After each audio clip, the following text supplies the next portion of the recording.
ஸ்ரீ மகாபெரிவா திருவடியில் சரணம். என்னோடய சேனலை தொடர்ந்து ஃபாலோ பண்ணுற அத்தனை பேருக்கும் நன்றி. என்னோடய சேனலில் பொது பரிகாரங்கள், சக்தி மிகுந்த ஸ்லோகங்கள் அத்தனையும் கொடுத்துருக்கேன். உங்களுக்கு ரொம்பவும் உபயோகமாக இருக்கும் நான் நம்புகிறேன். நாம் இந்த பதிவில் பார்க்க போகிறது இன்றைக்கி தேய்பிறை அஷ்டமி.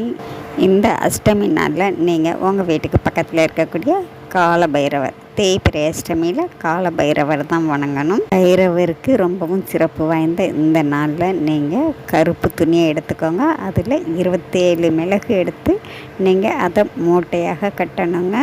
27 மிளகு எதுக்காக சொல்கிறேன் அப்படின்னாக்கா 27 நட்சத்திரம் இருக்குது. 27 நட்சத்திரத்தில் ஏதாவது உங்களுக்கு கிரக கோளாறுனால தொடர்ந்து தடைகள், கஷ்டங்கள் இந்த மாதிரி ஏதாவது இருந்துக்கிட்டே இருக்குது அப்படின்னாக்கா அது அத்தனையும் நீங்கிறதுக்காக 27 மிளகு எடுத்துக்கோங்க. அதை மூட்டையாக கட்டுங்க.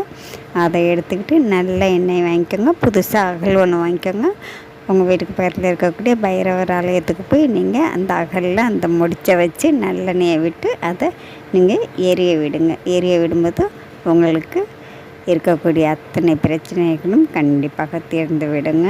நம்பிக்கையோட இந்த பைரவ வழிபாட்டை செய்யுங்க. நான் பைரவருக்குரிய மந்திரம் இந்த பதிவில் நான் கொடுத்துருக்கேன். அதையும் அங்கேயே உட்காந்து மனசார சொல்லுங்கள். அது கூடவே இந்த நாள் இரவு 5 மிளகு எடுத்துக்கோங்க. உங்கள் வீட்டில் இருக்கவங்க எல்லோருடைய தலையும் 7 முறை சுற்றணுங்க. வலது புறமும் 7 முறை, இடதுபுறம் 7 முறை சுற்றிட்டு 7 தடவை இறக்கிடுங்க.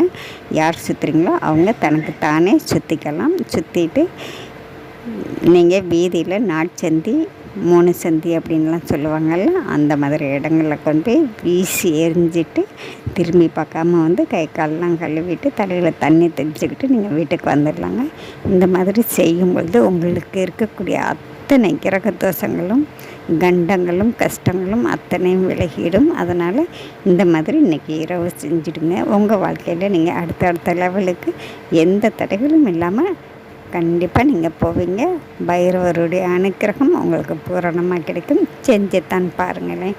நாம் அடுத்த பதிவில் பார்க்கலாம். நன்றி.